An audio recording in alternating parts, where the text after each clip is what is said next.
We at Newsday are dedicated to you, the people, and through independent, unwavering journalism, strive to always bring your stories to life. Because your stories are more than just words. Newsday, independent and credible. Take some time for yourself or spend some time with the family at Sandy Point Village Hotel. Enjoy our various studio and suite apartments, self-contained with their own kitchenettes and Wi-Fi. We also have our famous 100-foot swimming pool and our beachfront restaurant, The Steak and Lobster Grill. And our location in Crown Point puts us near the center of activity from the nylon pool to the local nightlife. Call us and make your reservations at 639-8533, 389-2378 or email us at sandypointvillagehotel@gmail.com. WESN.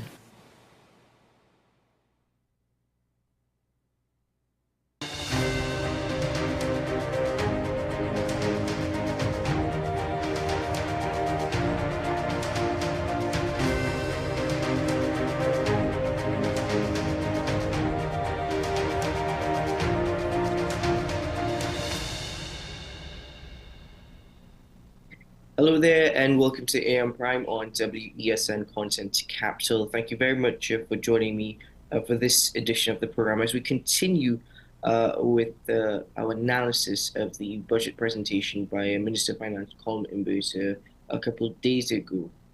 Now, we've had mixed reviews thus far. With the majority of people, though, one theme that seems to be very, very consistent with those who have shared their opinions with us is that this budget seems to be a repeat of promises or proposals that we have heard over the last few years, particularly by the Minister of Finance.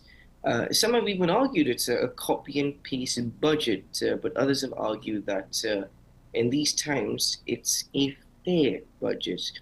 Let's get into another point of view this morning. My next guest has a first response, actually, to the Minister of Finance was that it stands as a damning testament to the failure of the current administration to steer TNT towards any meaningful progress, at least over the last 9 years. We're joined this morning by that individual. Former Government Minister Wesn is with us. Good morning, sir.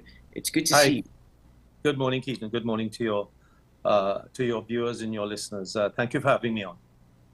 Well, let's speak about meaningful progress, and that's the very first point that you made in your response, is a failure to steer TNT towards any meaningful progress. Could you expand on that point, please?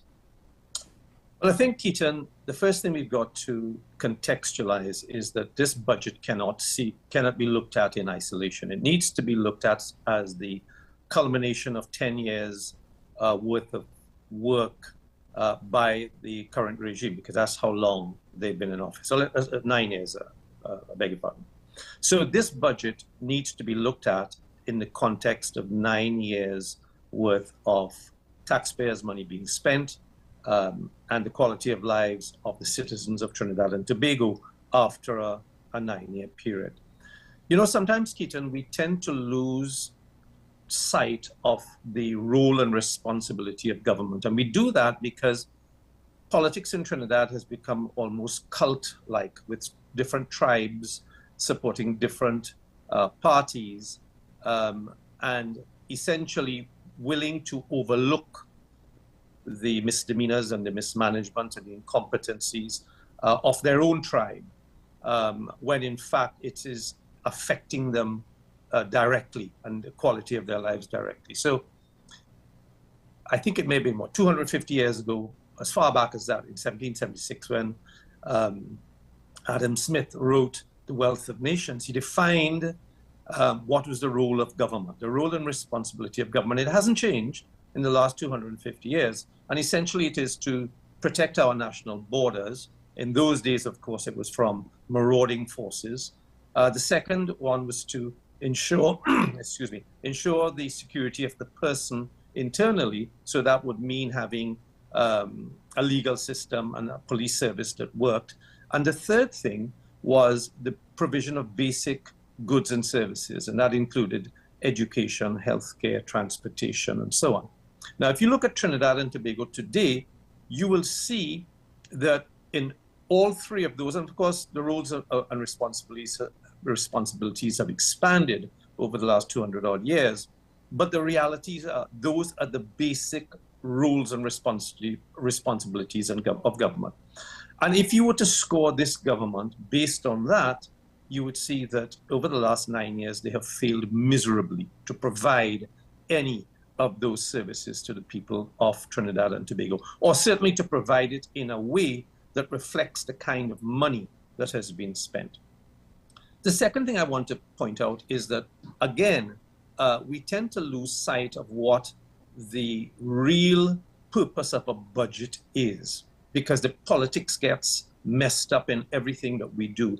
We tend to sometimes overlook what the real purpose of a budget is. And the real purpose of a budget is essentially to allocate resources to the social and economic needs of the people. In other words, how do you improve the quality of their lives year on year, but also providing for growth for the future. So in productive areas to provide growth for the future. Now look at that again, in the two components I've just mentioned, the quality of people's lives over the last 9 years have deteriorated significantly. And I mentioned that in my commentary in every aspect. And secondly, with regard to growth for the future, we've been promised growth for the last 9 years. Every year it has been, the sun is shining, we've seen a turnaround, steady hands, all sorts of nonsensical titles to these budgets. And the reality is that every single year we come back and we hear the same narrative and the same rhetoric. You'll remember, Keaton, that only a few months ago, I think it was in June, when the minister actually had a sworn affidavit before the courts with regard to the essential nature of him having the TTRA put in place, he basically said that the story for Trinidad and Tobago over the next 3 years is going to be doom and gloom. And it was simply because we were not producing enough oil and gas. In fact, he said, if I remember correctly, that gas was at a 35% decline over the last 10 years, and oil was at a 50% lower production level than 15 years ago. And so therefore it was a necessity for us to have to put together the TTRA. He's come now 3 or 4 months later and is now painting a rosy picture for Trinidad and Tobago, talking about the negotiating powers of the Prime Minister and the Minister of Energy, who went abroad and negotiated gas deals on behalf of Trinidad and Tobago, which has resulted in the influx of billions of dollars to the country. So the point I'm making here is that this minister will say and do anything. This government will say and do anything. All of these promises that have come in this budget with regard to the issue of national security and more vehicles, more unmanned spacecraft, which are drones, more vessels again, all of that will come to naught. All of that will be a further waste of taxpayers' money. Ultimately, the citizens of the country's lives will not have improved one bit over the last 9 years. In fact, it's gotten far worse. And really, essentially, that is my perspective. We are now in Trinidad and Tobago pinning all of our hopes on two forms of revenue. One is the TTRA, where he's looking to tax people more and to get more into the tax loop. And the second is the shaky deals in Venezuela, where we are uncertain of what actions the United States are likely to take against Venezuela. And we're pinning all of our hopes on this new gas in 2027. And the country's entire future is going to be based, our children's future is going to be based on these flawed policies of continuing to borrow more money, taxing the population, selling of state assets, which he's now talking about selling CLICO, and raiding the Heritage and Stabilization Fund yet again. So those are really the issues that as a country we have to grapple with. And those are the reasons why I say this government has badly mismanaged the resources of Trinidad and Tobago over the last 9 years. And they certainly do not deserve a next chance going forward. If I focus on a couple of points that the minister himself stressed on, he did speak about global inflationary pressures and the role or the impact that it has on the economy of Trinidad and Tobago. But he stressed that we've seen 3 years of consecutive growth. I believe that it is estimated that 2024 will see a real GDP growing by 1.4%, if I'm not mistaken, around there, 1.9% actually.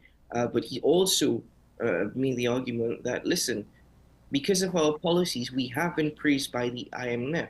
That IMF report that was released on June 5th of this year actually praised the government's handling of the economy, especially pre-COVID-19, post-COVID-19. Domestic inflation is less than 1%.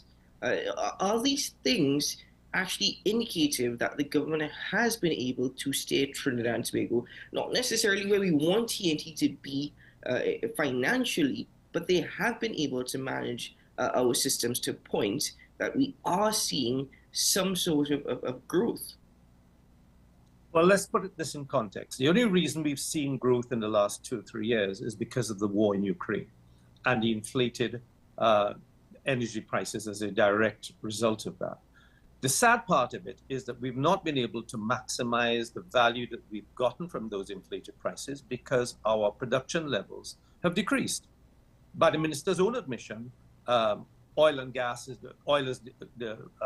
has decreased by over 50% in the last 15 years, and gas production has decreased by over 35%. So although we've had inflated pricing, we've not been able to maximize the returns or the value to the citizens of Trinidad and Tobago because of our lower production. What I will tell you is the IMF has been very diplomatic in how they put things, because they've also sounded warnings for the medium term, that if in fact we do not put our house in order with regard to additional forms of revenue, then we stand a likely possibility of being downgraded by some of the rating agencies. And the minister mentioned that in his affidavit in June of this year. So essentially, what we have is a situation where we have no long-term future, we have no medium-term or long-term future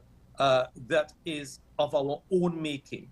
We are depending on gas from Venezuela in 2027, and we're pinning all of our hopes on that.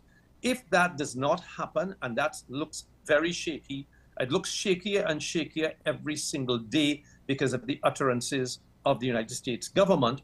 And God forbid if President Trump comes in, we know what his perspectives on Venezuela are, then our entire hopes, all of our hopes in Trinidad and Tobago of gas from Venezuela is going to be dashed. What are the alternative forms of revenue that Trinidad and Tobago have developed over the last 9 years that are sustainable? What have we done in agriculture?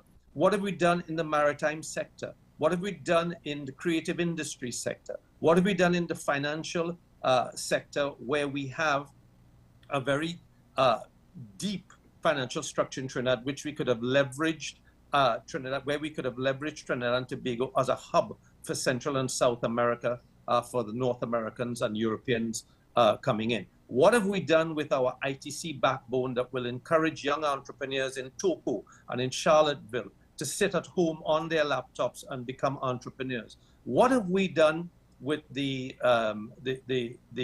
yachting sector? What have we done in any of these areas? We've talked about agro-processing for the longest time. What have we done to encourage young entrepreneurs to be able to become more involved in that sector? We've done nothing. We've done absolutely nothing.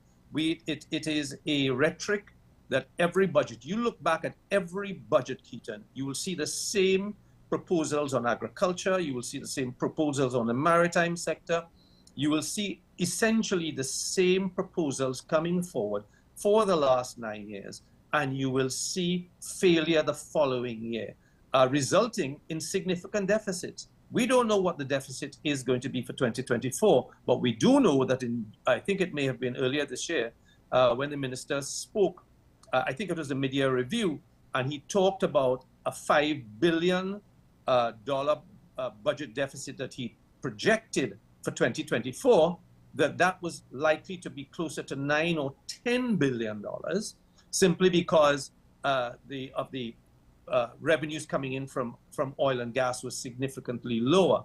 We are continuing to borrow more and more money without generating our own.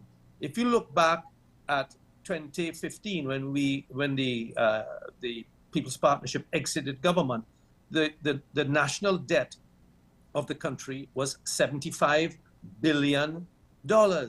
Today, the national debt is $137 billion. We have borrowed an additional $52 billion in the last 9 years. Who is going to pay for that? When is that going to be paid for? It's only a matter of time before the lending agencies and the international agencies put their foot down, step in and say, listen, you guys are not going to be able to afford to pay for all of this money you're borrowing, and this has to come to an end. And what then going to happen is we're going to have to, if we want to continue borrowing, which we'll have no choice because we're not generating any revenues of our own, what will then happen is that the coupon rate, the rate at which we borrow, is going to become higher and higher and higher. And that is the situation and the scenario that faces Trinidad and Tobago. So all these little promises and all of these $2 per hour that public servants are going to get is not going to alleviate the hardships on the people of Trinidad and Tobago. It's not going to create any new jobs. It's not going to assist in the issue of crime. It's not going to reduce murders. It's not going to reduce home invasions. It's not going to reduce extortion on businesses. It's not going to create any new foreign exchange coming into the country. It's going to stifle small businesses who have no access to foreign exchange. And so therefore, really, the minister was telling the truth in his affidavit 3 months ago. This is doom and gloom. And so therefore, to change his mind and flip-flop within 3 months, I think it's very disingenuous of him. I'd just like to shift focus for a moment to a particular sector that you were once at the helm of, and that is agriculture. The minister spoke to the government's intention or vision to invest in this sector in 2025, particularly in the areas of cocoa, coffee, coconut, rice, etc. Is that a sense that the government is actually now looking to diversify its revenue streams because non-energy and manufacturing really has propped up our economy? It accounts for more revenue in TNT as compared to the oil and gas sector. So is it that the government now is actually working to diversify with their efforts, especially with focus on those particular products and crops? Keaton, have you read any of the previous 9 budgets? Yes, I have.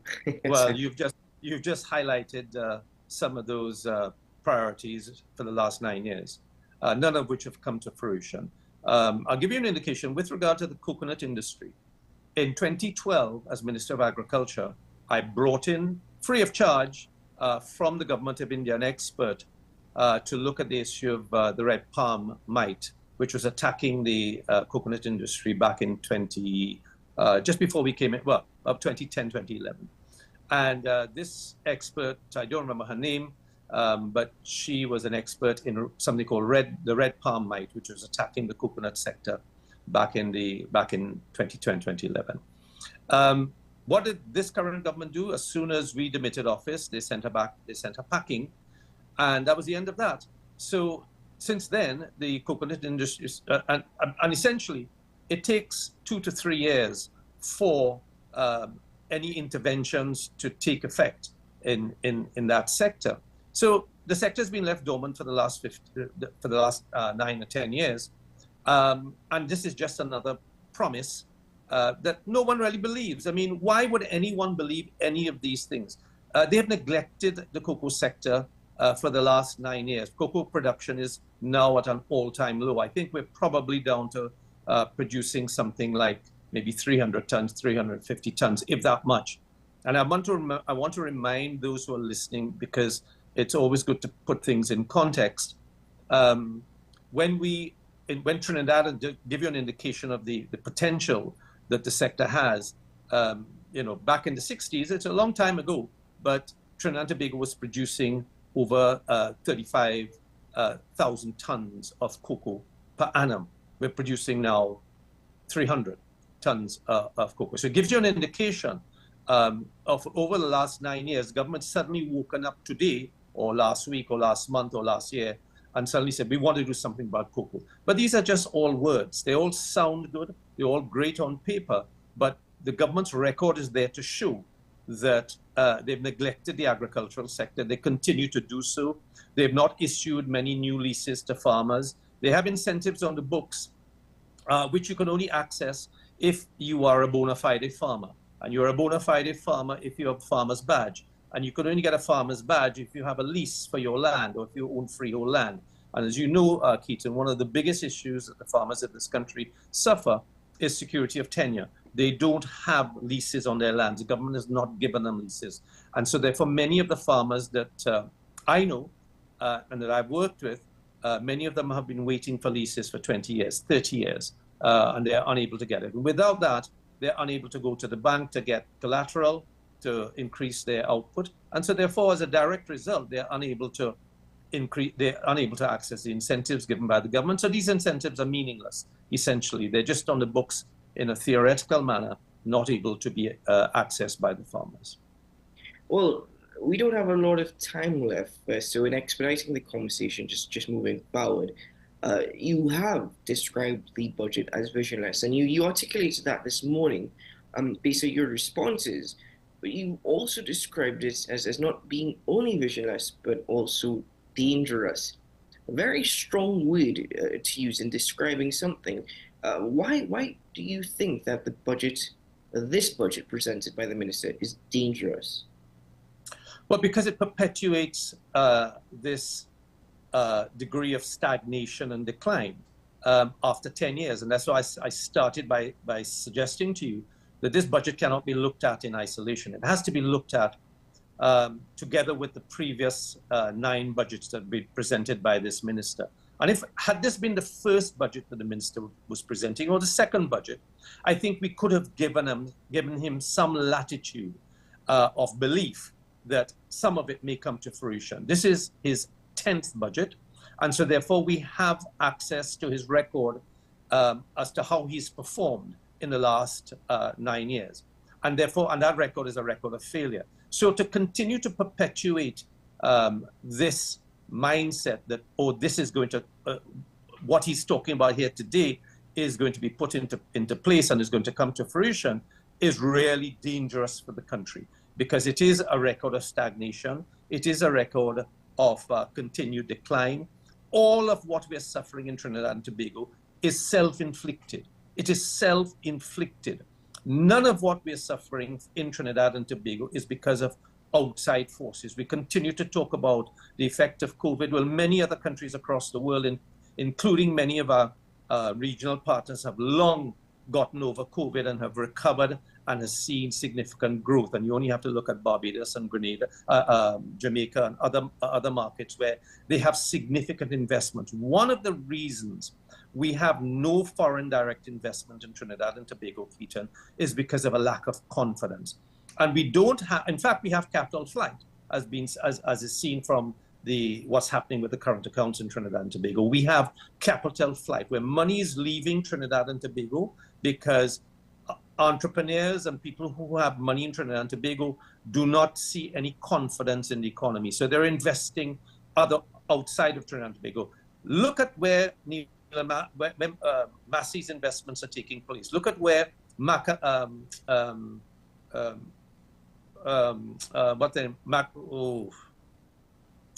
Answer Macal Group, I'm so sorry. Answer Macal Group is taking place. Look at where investments with associated brands are taking place. Look at where the Bermudas Group is they're expanding. They're all outside Trinidad and Tobago. And there are a lot lesser known names of medium-sized companies that are not on that list I just mentioned, that are all investing outside of Trinidad and Tobago. So we're not getting any foreign direct investment, and we're not getting any local investments, all of it is staying outside or going outside.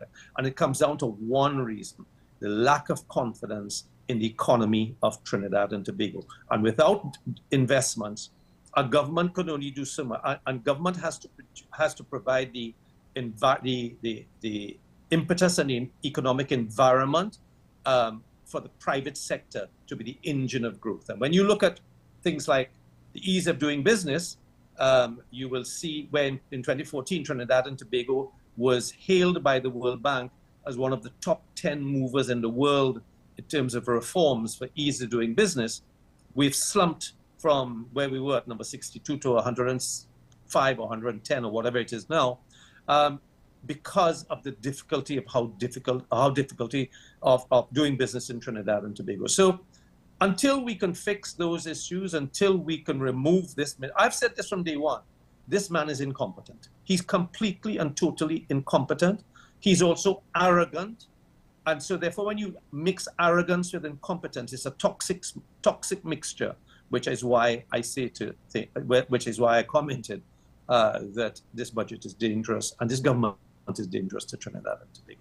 Finally, Mr. Barrett, were there any elements to the budget of which you were supportive of or which you actually pleased with? Any elements at all? Absolutely none, because again, none of it can be believed.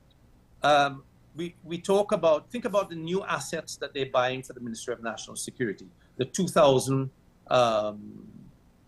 vehicles, the helicopters, the drones, new boats. What has become of the boats that are moored in Chagaramas that have been sitting there for the last 10 years? Okay, what has become of those? Nothing. They've never been utilized. They've never been used. What we are doing is we're wasting more and more of taxpayers' money. Why not invest some of it in maintenance of what's sitting there doing nothing? So these are all pie in the sky things that we're going to spend more and more money on. That it may sound good to the average onlooker, but for those who are looking more deeply into how government spends our money and the value that we get out of that spend, we'll all realize that it's a complete and total waste of money, and it's a complete and total waste of time as far as the people of Trinidad and Tobago is concerned. We are running out of time to turn this ship of state around, and every minute that Minister Imbert sits in that chair is going to be dangerous for Trinidad and Tobago. Mr. Barrett, thank you very much for joining me on the program this morning. Thank you very much for your time and all the very best. Until our next discussion. Thank you very much. Appreciate it. Thank you. Bye-bye. Ladies and gentlemen, for more information on Mr. Barrett's opinion, you can visit his pages where he has publicly expressed his opinion, his response to the Minister of Finance. We take a break here on the program. We'll return. We've still got some conversations to get into this morning, but while Wednesday later on, stay with us.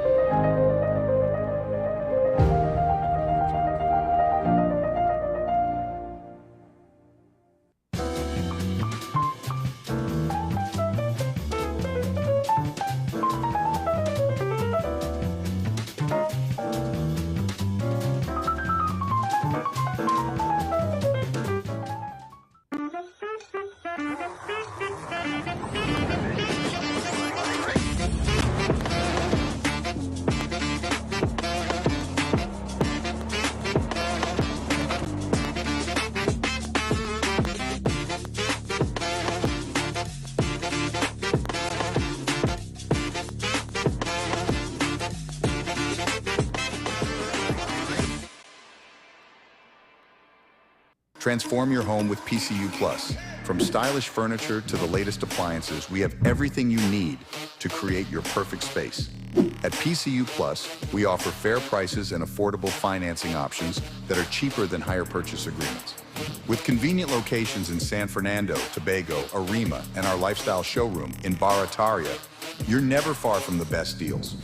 Visit PCU Plus today and discover why we're the top choice for quality furniture and appliances. PCU Plus. Quality you trust, prices you'll love. Visit one of our locations or find us online to start transforming your home today.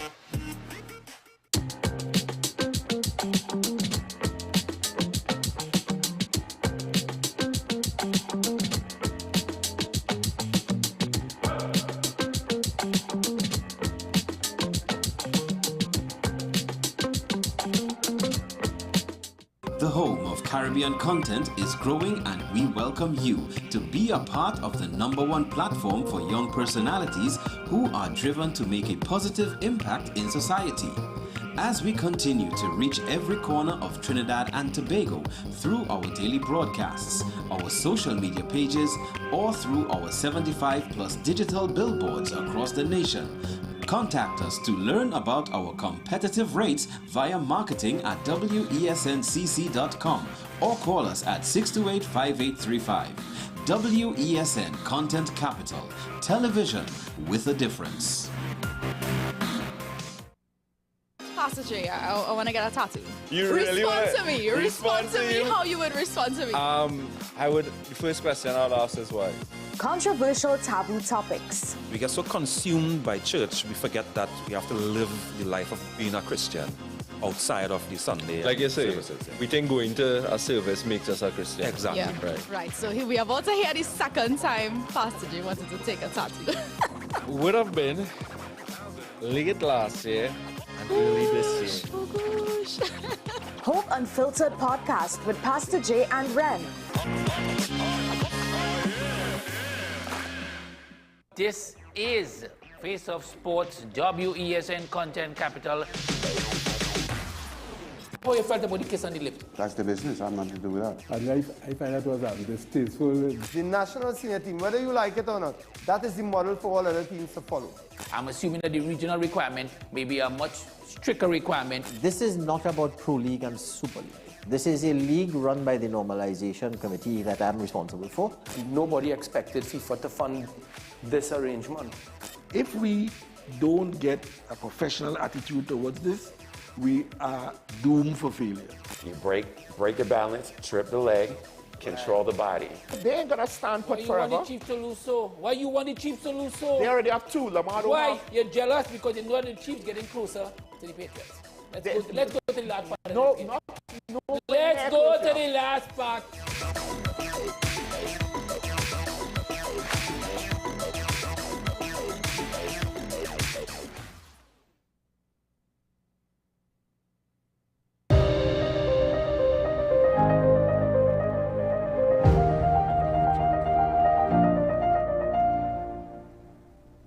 Welcome back to the program, ladies and gentlemen. Thank you very much for being with us this morning. As we continue with the conversations, we're focusing on the National Secondary Schools Entrepreneurship Competition. It's actually in its 8th year, and it's run by 3 Stone Limited. It has an array of sponsors. We'll get into that a bit later on. But if you've been following AM Prime, you know that we had a conversation on this last year. It's once more happening, and just to remind you that the competition focuses on equipping students across Trinidad and Tobago from forms 4 to 6 with the necessary skills and experience to foster critical thinking in the domain of entrepreneurship and give them the confidence to make strategic decisions that will impact the development of their future businesses. Yeah, so let's get into that conversation this morning as I welcome to the program Ms. Sophia Stone of 3 Stone Limited. Hello, Ms. Stone. Good to see you. Thanks for joining us. Good morning. Thank you so much for having me today. Thanks for joining us indeed. Now, I've given a brief description of what the National Secondary Schools Entrepreneurship Competition is. But could you please expand on that, elaborate a bit further so that our viewing audience has a better understanding? Sure, I'd be happy to. So as you know, it's budget week. It's very relevant to a lot of the conversations in the nation this week. Part of the conversation is about empowering youth and how do we diversify the economy and equip our young people with the ability and the skills to really find their way in the economy. And so our program is geared at teaching students across the country virtually online, so it's accessible, how to make business decisions, how to run their own business, and how to do so in a dynamic environment, all online. So they are pitted against each other in a competition format. So it's secondary school students across the nation, all the way from Toco to Tobago to Port of Spain. And they compete in divisions in making business decisions week on week in a dynamic environment. It's really an incredible simulation program that they take part in. Oh, it's a simulation program. Oh, yes, okay. Simulation. Oh, okay. Now, this is in the 8th year that it is happening. and that's quite incredible. Please tell me a bit more about the history of the competition. Why is it deemed such an important initiative that we've actually seen 8 years of it?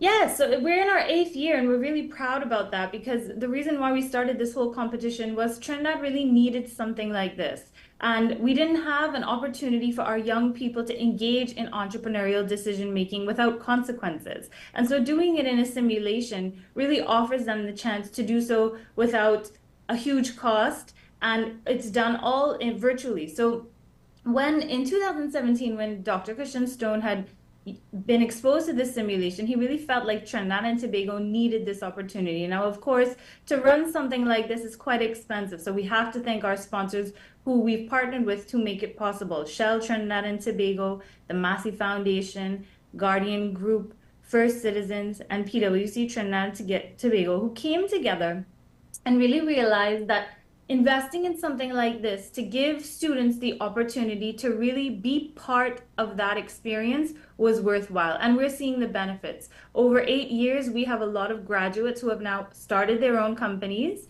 And in our opening ceremony this Thursday, we will have a marketplace where we have real life entrepreneurs who graduated from the program who are selling products and sharing their experience. So it's been an incredible journey over 8 years. That is incredible indeed. So in fact, I was most surprised but pleased to learn that your team conducted a tracing study of participants of the program. You just actually mentioned that. Coming out of that particular study, what have you learned in respect to the success of this program over the last 8 years? I would say our number one learning is that Trinbagonians are very entrepreneurial, especially our young people here. So we would see that a lot of the graduates really grasped the concepts very well and went on to start their own businesses. We have seen business owners coming from the cosmetology area, food and beverage. We have some incredible textile and fabric entrepreneurs, some really amazing ideas that have come out. And through the experience and having learned how to develop their passions, their talents, their skills into commercialized business skills, they've actually gone on and started businesses. This is for us the number one source of pride from the program, to actually see young people take their passions and turn them into real businesses. In particular, any success stories that really spoke to you, that really stood out to you, that you can share with us this morning? Yes, absolutely. So one of the inspiring, I've been very privileged to meet so many young, inspiring people through this journey, but I think Miss Teddy M. Kwamina, who was the top student, who received the top students in Caribbean Cape exams in entrepreneurship, who had never thought about entrepreneurship before she did NSEC. And then when she joined the program and she went through the experience, she was so, inspired by what entrepreneurship is, that she went and she did so well. And seeing students come out of the region like that, who have incredible opportunities globally, has really been inspiring. Now, in the 8th year, as I mentioned, how students responded to this particular program, which I believe is starting from tomorrow.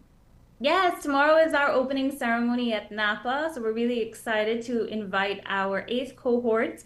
And you would be shocked to know that every single year we are fully subscribed with over 600 participants, and we have a lengthy waiting list. So year after year, and even through COVID, we've been able to get this program very, very strong, keeps going. And I think a lot of it is because young people now want opportunities. They want to learn how to take their passions and skills and make something of it.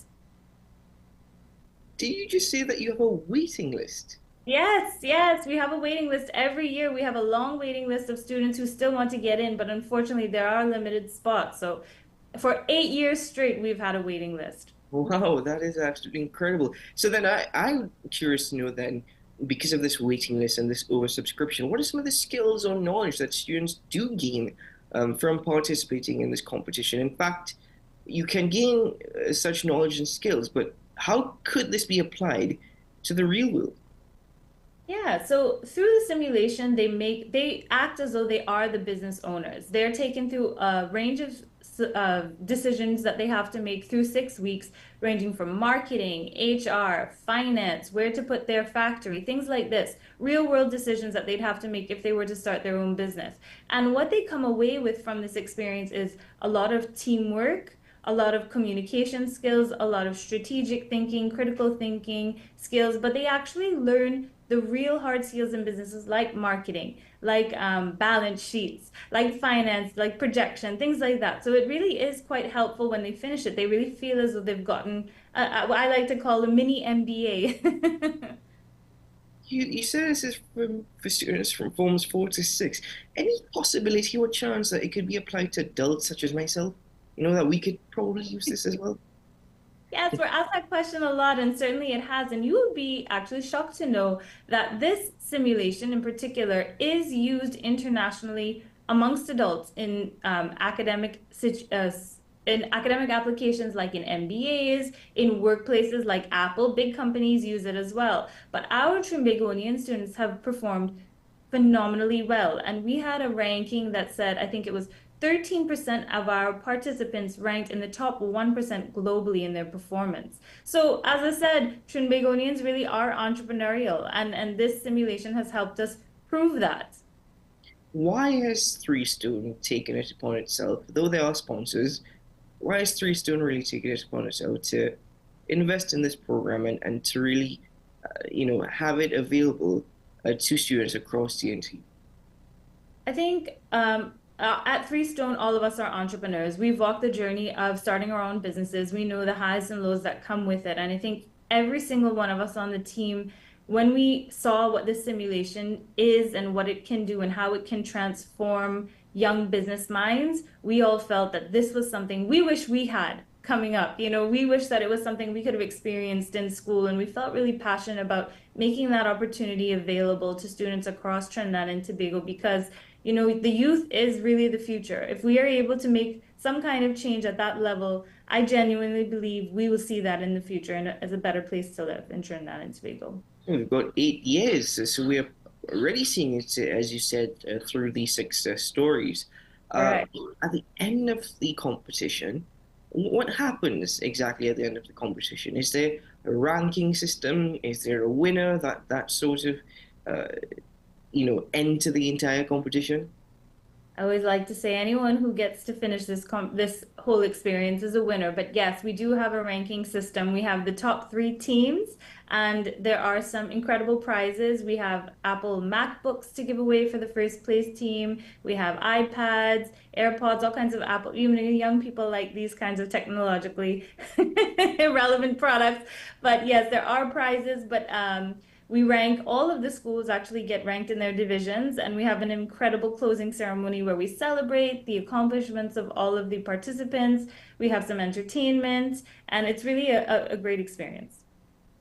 I'd just like to make the point that all of us like these Apple products. Yes, it's true. All of us do.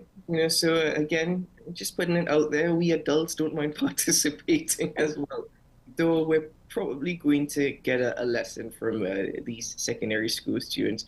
It has been oversubscribed, as I mentioned. Tomorrow is when it starts. But usually, how can students or schools get involved? How can they get in contact with Three Stone or any other team to actually say, listen, you know what, we want to participate in this. If not this year, at least next year, we need to join that waiting list. Yes, absolutely. So we've been 8 years strong, and we continue to go on for many, many more. So you can follow us on Facebook. You can type in National Secondary School Entrepreneurship Competition on Facebook, and there's lots of videos, and you can follow the journey this year, which will be very exciting. You can also visit the website at www.ttnsec.com. So that's ttnsec.com. And you can find us on Instagram at NSSECTT. Oh, I want to thank Three Stone very much for pioneering this and piloting this particular initiative. But before we go, again, I think it's very important to thank the sponsors who have also participated in this initiative. Ms. Stone, if you'd like to do that one more time. Yes, absolutely. They're the ones who really make this opportunity available for over 8 years, and so we have to thank them. So that's Shell Trinidad and Tobago, who is our premier sponsor, the Massey Foundation, Guardian Group, First Citizens, and PwC Trinidad and Tobago. Indeed. Well, we look forward to a lot of learning and a lot of healthy competition. Congratulations once more. I believe it takes place from October 3rd tomorrow to November 11th. So you've got just over a month to put your skills to work. So, Ms. Stewart, to you and the entire team, thank you very, very much. Congratulations. And we look forward to hearing from you, hopefully in a month's time, with a report on how this year's competition went. Certainly. Thanks so much for having me. All the best. Take care. Take care.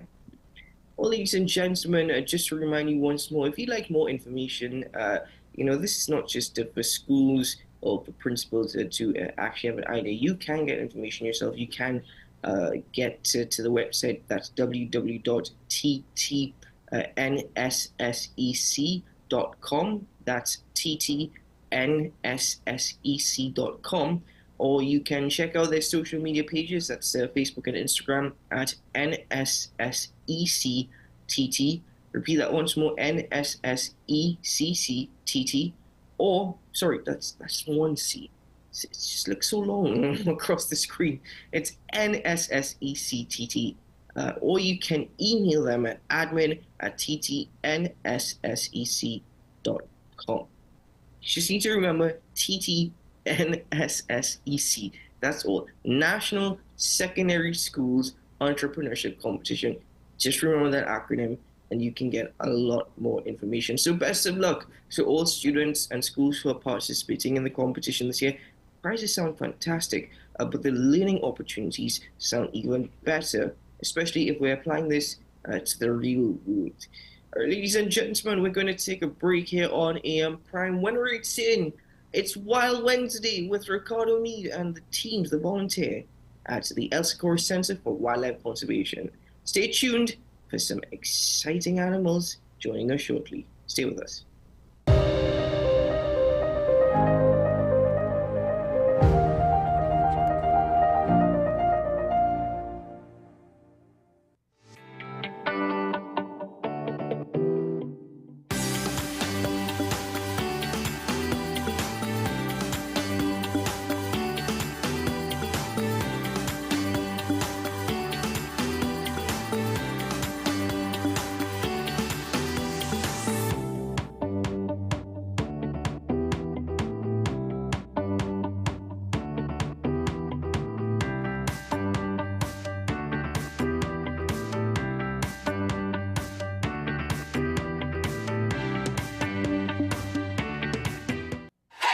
FanZone, your reliable, authentic supplier, has just gotten better. You can now visit our website www.fanzonett.com for your authentic wear and collectibles. The only place where you can use both your Visa debit and credit cards. Visit our website fanzonett.com to make your purchase today. Every word, every line, every paragraph depicts a real moment in someone's life. A father, a sister, a mother, a brother. We at Newsday are dedicated to you, the people, and through independent, unwavering journalism, strive to always bring your stories to life. Because your stories are more than just words. Newsday, independent and credible.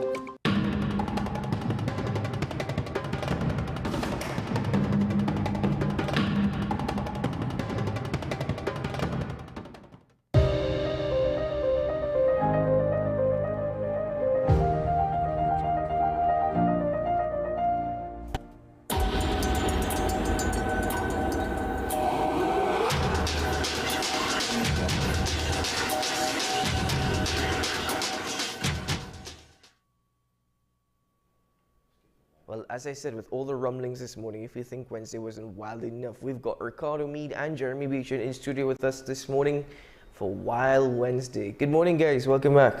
Morning. Good morning. Good morning. Thank you for having us. Why you all sound so depressing? The media can do that to you. I didn't do anything. The media, looking at what's going on out there in our paradise, it's not like paradise lost almost. It's a little scary sometimes. That's why we have to sort of retreat and, draw ourselves back into the simpler things like the animals and get some solace there. I also thought you were going to say draw yourself back into the caves, because the new caveman look, I don't know. Oh, yeah. This is part of the Wild Wednesday, they found I was a little too eloquent and elaborate to be a wild guy. So I'm trying to cultivate that aspect of my persona. So hopefully it works for you guys out there, yeah. Also representing my age a little better, Cherumi, how are you doing, man? I'm all right. Happy to be here again. Yeah, but before we get into welcoming our guest this morning, our third guest, some good news regarding Green Sea Turtle. Yes. And I'd like you to share that news with the viewers, because you got all the details. Yeah, well, since November 24th, 2023, last year, we admitted a large female green sea turtle. She was about 64 kilograms. Big girl, and quite a daunting task in the rehab. She refused to eat. We thought she was eating at one point. It turns like she was actually hiding the food under her shell. She was apparently grabbed by a net, hooked in a net, and dragged at the bottom of the ocean. So she sustained cracks in her side, where the carapace, the back, meets the palstron, her belly. There's breaks on either side, and that prevented her from being able to dive. Can't dive, can't swim properly, can't eat, and would eventually die. So she washed up on the shore. So when we tested her in a big pool, we got a big pool and started the rehab process. It was like when you put a football in the ocean and you try to hold it down and it pops out of your hand and just literally jumps into the air because of the pressure. The air wants to come up. And that's what was going on with her, and realized we had a big problem. So we had consultations with local and international veterinarians who would have experience with turtles, and they determined basically dry docking her, keeping her in a little bit of salt water, and just going through antibiotics and basically giving the body a chance to heal. So it was estimated to be between 4 and 6 months to do that, and we were like, that is difficult. But it is what needs to be done, it is what will be done. So we did it. So we had volunteers coming in. So she wasn't eating. She needed to eat to heal her body. So we took her out and started force feeding her, a tube down to her stomach, prepare food, and then force that. Not easy when a turtle almost 200 pounds fighting you on a table. Yeah. But we got a lot of agencies involved. Turtle people were interested right away. So you had Turtle Village Trust, you had Nature Seekers, who were the original rescuers. We had Species, and Grand Riviere Turtle people. So all came together and they brought in volunteers because we needed a lot of people, about 6 people each feeding. So 4 days a week, 6 people coming from different organizations coming together, feeding this turtle, and she put on weight. She started doing good. We put her in the pond, and she started swimming and going under the water. So that means she was gaining control of her pressure control. And eventually we took her to a large swimming pool where it's 12 feet deep, and she started swimming around in there. She was just amazing. So we have amazing footage of that, and it was determined, okay, March the 3rd, which was Sunday just went, was the start of the turtle nesting season, but it was also International World Wildlife Day. And it was also the start of, the beach cleanup at Nature Seekers Matura Beach. Mm-hmm. So we had thousands of people there, over 2,000 people there, and we were able to take her there, tag her, and released her, and she went back into the ocean. It was just amazing. Excellent. Quite a journey indeed from the start. And the exciting part, it didn't take 4 to 6 months. We got it in about 3 months and 8 days, which is just great. Which is even more incredible considering all that was happening. Because Yes, I do indeed. recall the efforts as well, and even trying to get the pond at one point. The appeal to try and get that pond. So I'm glad everything worked out. I've asked this question before, but in an instance like this, you ever get that bittersweet moment seeing the turtle, with its full energy and back to being a turtle and doing what a turtle does, going back into the water and disappearing under the waves? You ever get that bittersweet? Well, we always say, big man and bad man don't cry, but when that turtle's going out there, it touches. I'm telling you, it touches. We could try.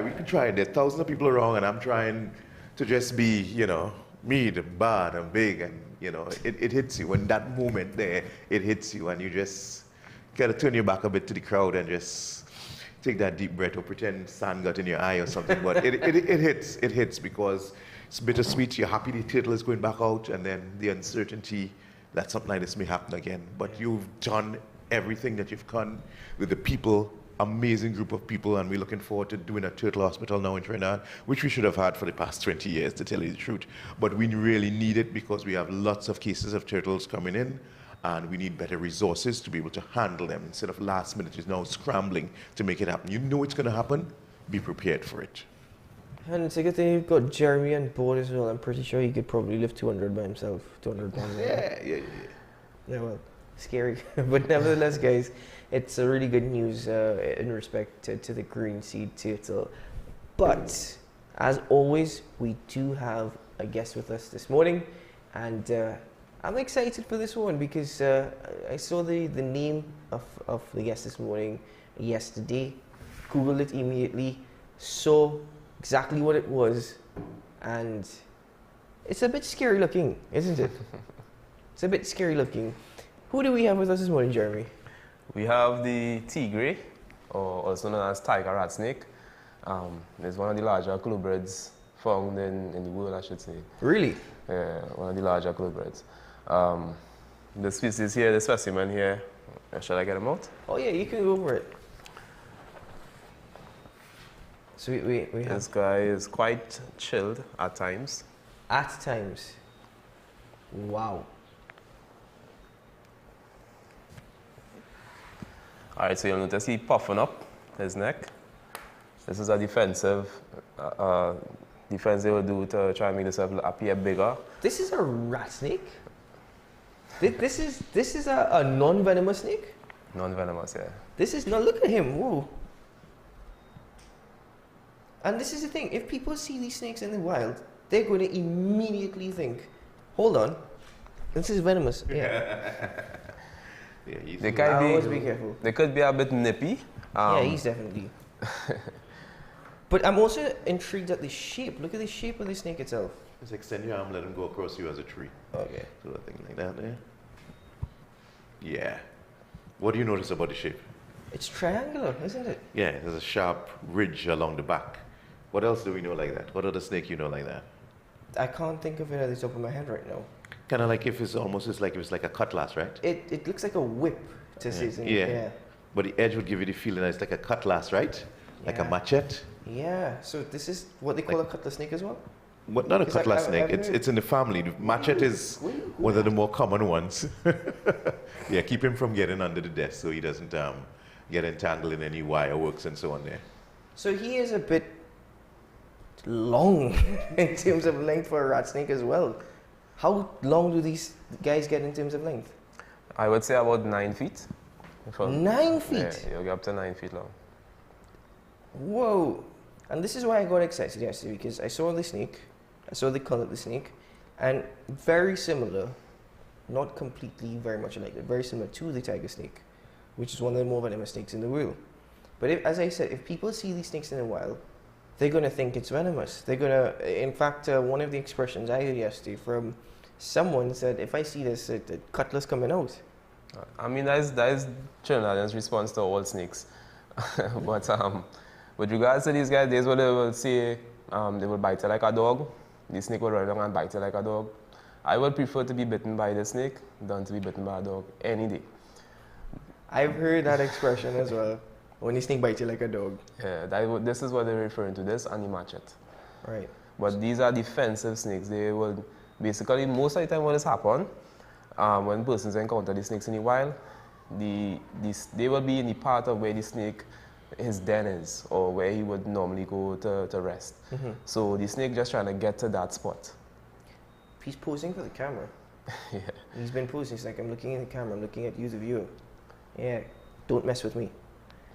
Tell me more about this snake in terms of where we find it in Trinidad. You'll find it everywhere in Trinidad, lowland areas, forest areas, deep forest, upper the northern range. A colleague of mine told me he found one to the top of El Tacuch, all the way down to within the low forested areas, near water mainly. Okay. He's puffing up again. He just released a lot of air and now he's puffing up again. So that's a defensive position, as you mentioned. Are these snakes aggressive, by the way? They are defensive. Okay, so I like how you said it. They're not aggressive, they're defensive. Yeah, they wouldn't actively pursue you to attack. They would just try to defend themselves. So what he's doing there is making himself appear a lot bit larger to just, make, I'm a big guy, leave me alone. That was his first step. Eventually, if you keep pursuing him, he will start to rattle his tail. That's another step. Really? Yeah. Okay. Does it actually make some sort of noise? Well, rattling it against dry bushes or leaves, you will get the effect of a rattlesnake. And after that, if you still pursue, then he will bite. Wow.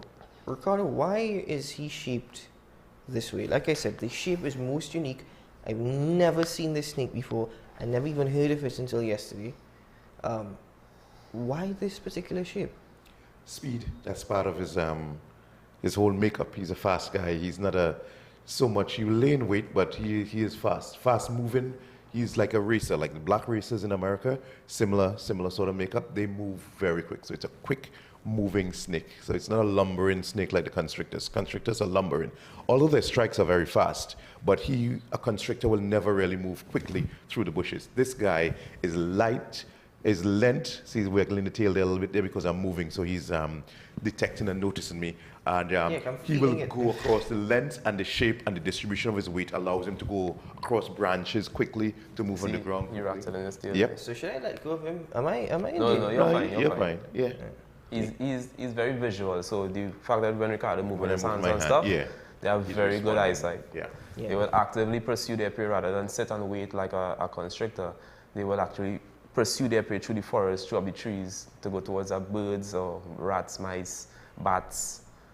He's fast. No, yeah. He's a fast guy. That is, he goes up a tree to pursue rats. Why are you still rattling your tail? I'm not doing you anything. He's puffing the neck there. Look, the neck is coming in the puff. Isn't that strike position? Yes, definitely. Yeah, I'm not worried. He won't strike you. If anything, I'll get it. He's more focused. And I'm not worried. I'm actually never been bitten by a snake, but I don't really plan on being bitten by a snake. A great media moment would probably be a nice bite on television live. Yeah, sure, and probably me falling on my back following that. But okay, so I've read a lot thus far. I'll be honest with you. You guys said a lot. I haven't fully digested because I am so fascinated with this snake, the shape, the color, everything about it. How old is this snake? Because this is what, about 6 feet? Between 5 and 6 feet? A little about 6 feet. So how old is this guy or this girl? This guy could be, well, I got him from someone else who couldn't touch it, couldn't hold it, and he was very much emaciated. Really? So bring him back up, put back up his size. The person who was feeding it as though it was a boa constrictor, where animal that will sit and wait for food. So it would have been every 2 weeks or so he feeding the snake. These guys have a very high metabolism, so they'll eat more often. Yeah, because of the speed, because of everything. So he surrendered it to us at the center and fattened him back up. And now I would say on average he's probably about 5 years old or so. And how long are they known to live for? And I would say in captivity, they will live a lot longer. In the wild, it's like 8 years. Okay.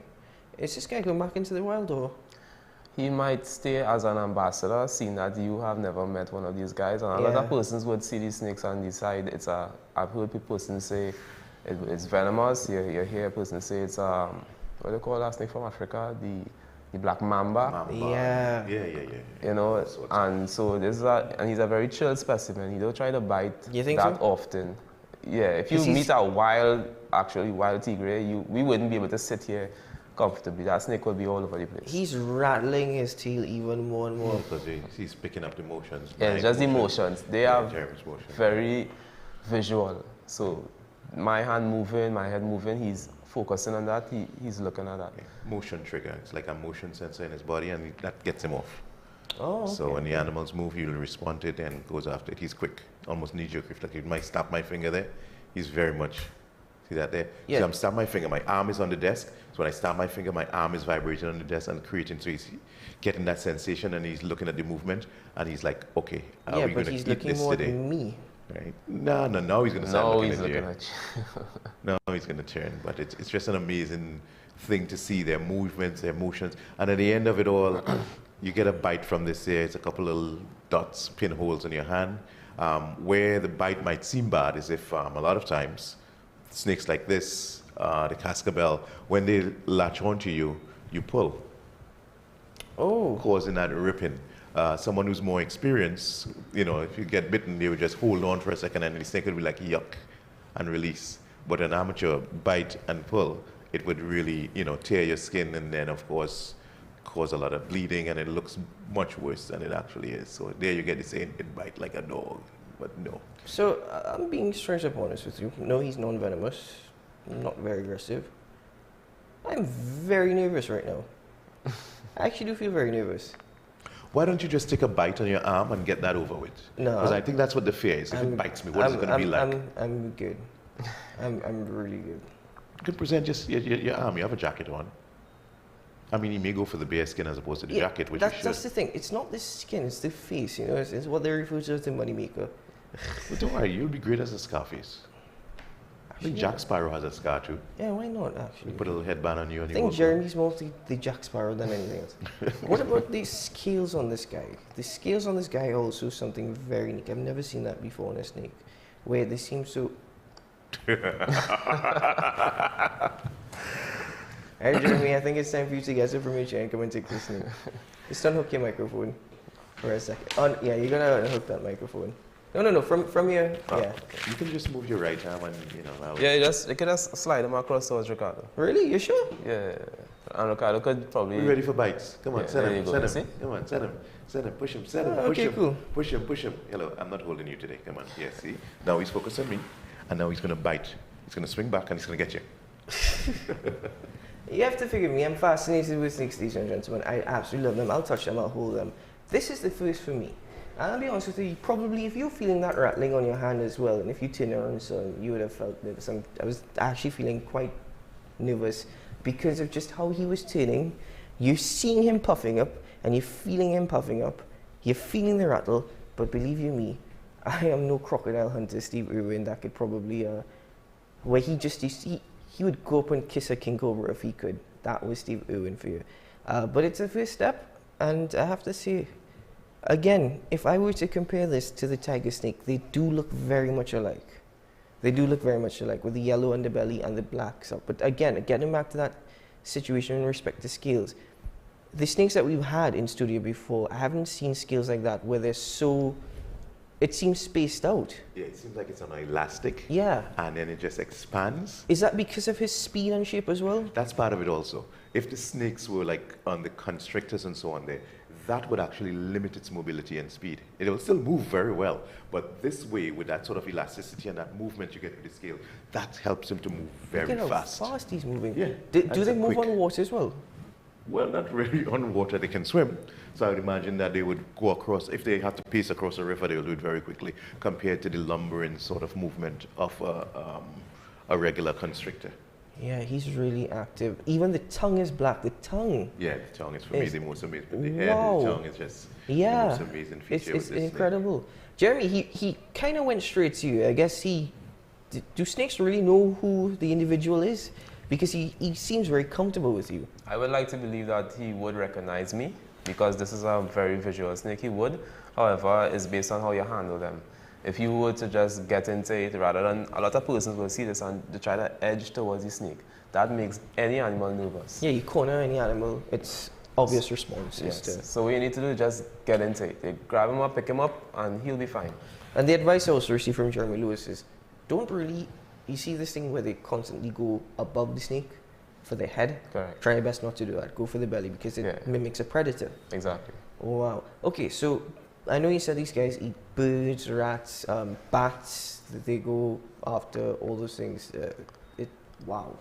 Literally anything that they could swallow, they will take. How do you tell the difference though? Is there a way to actually tell the difference between a venomous snake and a non-venomous snake? You really have to know the animal to know, because a lot of times person will say look at the eyes and the shape of the eyes, and that is no. Somebody will be bitten by a venomous snake by that. And then there's even the coral snake where they will talk about red and yellow kills a fellow, red and black, the OK jab. That will apply to this part of the world. Yeah.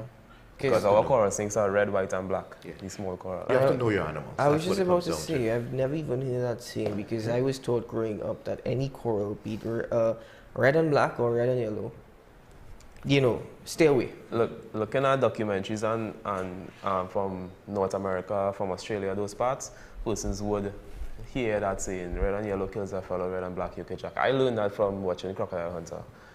All right. However, I do apply it to this part of the world.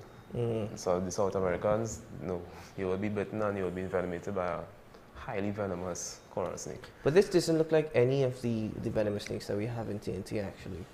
This does not, you know, for instance, mimic a mapapee, mimic a coral. The only mimic of a mapapee is to rattle its tail. The mapapee, they will do that to warn you off. Yeah. As I say, persons will see this and say it's a black mamba.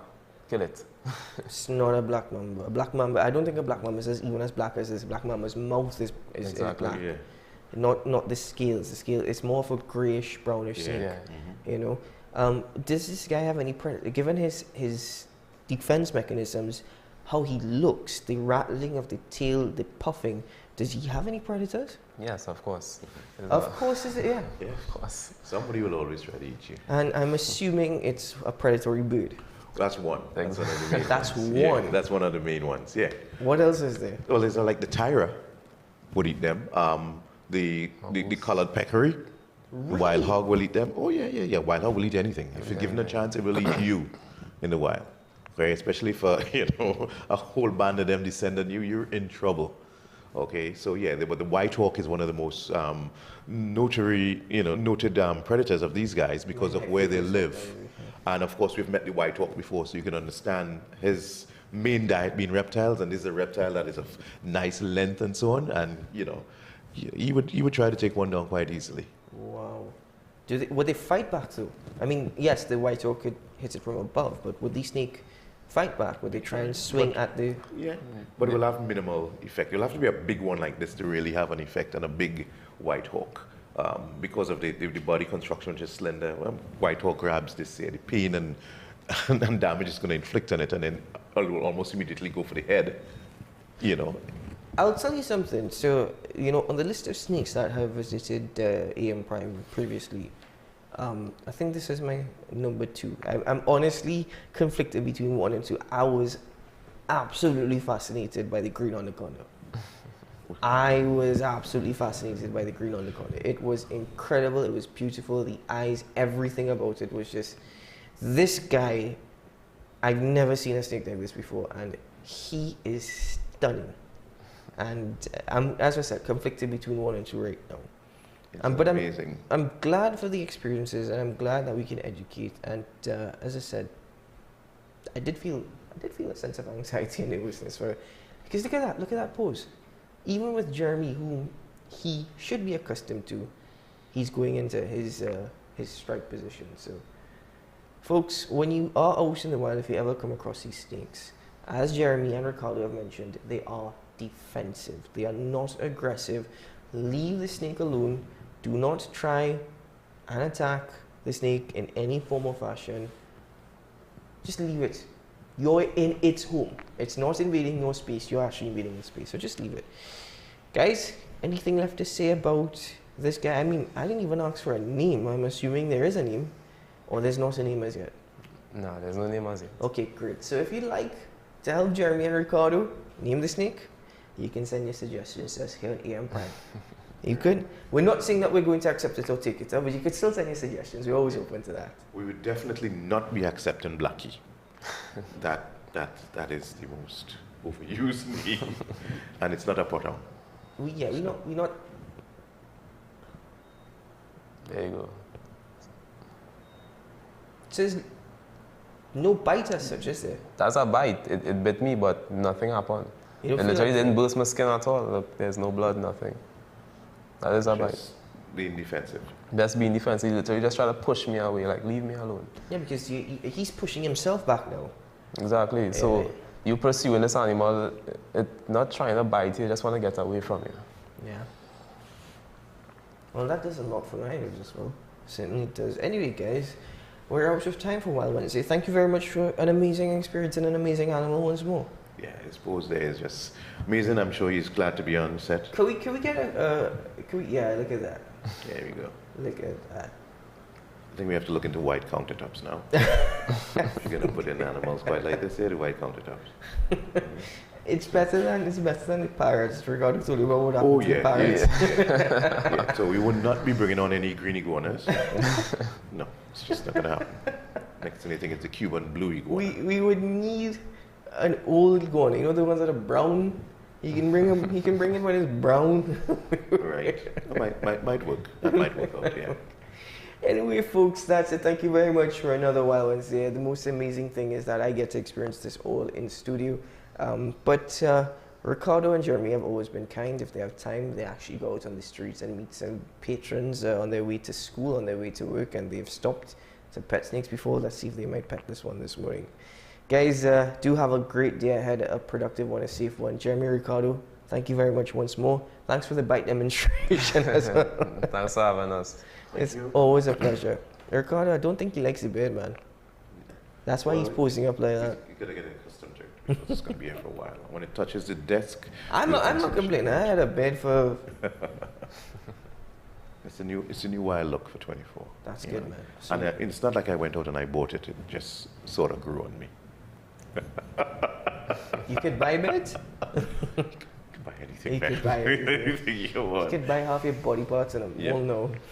Anyway, guys, before Ricardo gets strike, we'll see you tomorrow. Bye bye.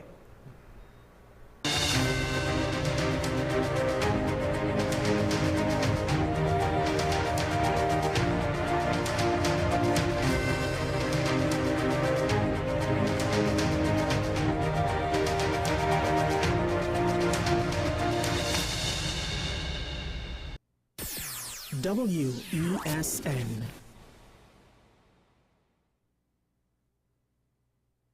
Folks, we're back and better than ever.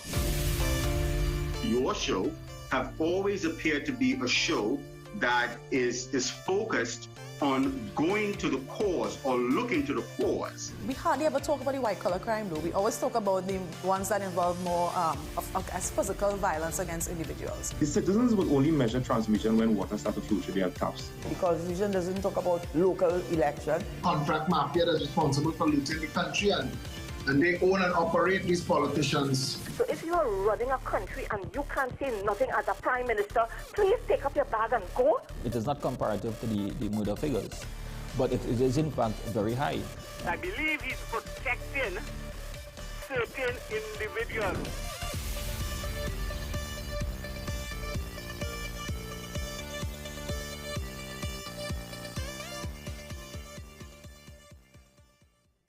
The home of Caribbean content is growing, and we welcome you to be a part of the #1 platform for young personalities who are driven to make a positive impact in society. As we continue to reach every corner of Trinidad and Tobago through our daily broadcasts, our social media pages, or through our 75+ digital billboards across the nation, contact us to learn about our competitive rates via marketing at wesncc.com or call us at 628-5835. WESN Content Capital, television with a difference. Join me, Dr. Nalini Kokram, on What's Up Doc, where we discuss all